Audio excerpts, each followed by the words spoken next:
আজ ২৬শে জানুয়ারি প্রজাতন্ত্র দিবস। তবে অনেকেই হয়তো জানেন না প্রজাতন্ত্র দিবস আসলে কি এবং কেন পালন করা হয়। ১৯২৯ সালের ৩১শে ডিসেম্বর ভারতীয় জাতীয় কংগ্রেসের সভাপতি জওহরলাল নেহরু এই দিনটিকে পূর্ণ স্বরাজ বা পূর্ণ স্বাধীনতার আহ্বান হিসেবে ঘোষণা করেন। তবে ১৯৩০ সালের ২৬শে জানুয়ারি দিনটিকে পূর্ণ স্বরাজ দিবস হিসেবে উদযাপন করা হয়। এই দিনে ব্রিটিশ শাসনের প্রতি আনুগত্য প্রত্যাখ্যান করার এবং ভারতকে একটি স্বাধীন রাষ্ট্র হিসেবে গড়ে তোলার প্রতিশ্রুতি নেওয়া হয়। তার ঠিক ২০ বছর পর অর্থাৎ ১৯৫০ সালের ২৬শে জানুয়ারি এই দিনটিকে ভারতীয় সংবিধান কার্যকরী করার দিন হিসেবে বেছে নেওয়া হয়।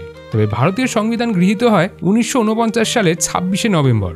এরপরই আমাদের দেশ সার্বভৌম, সমাজতান্ত্রিক, ধর্মনিরপেক্ষ এবং গণতান্ত্রিক প্রজাতন্ত্র হিসেবে ঘোষিত হয়।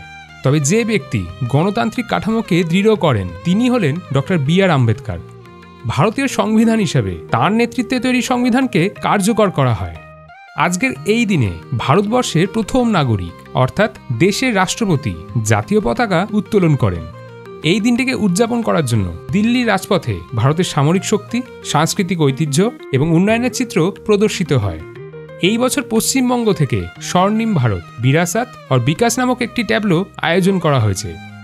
পশ্চিমবঙ্গের এই ট্যাবলো জঙ্গলমহল ও টেরাকোটার মন্দিরের আদলে সজ্জিত হবে, যেখানে বাউল ও ছৌ শিল্পীদের পরিবেশনা থাকবে।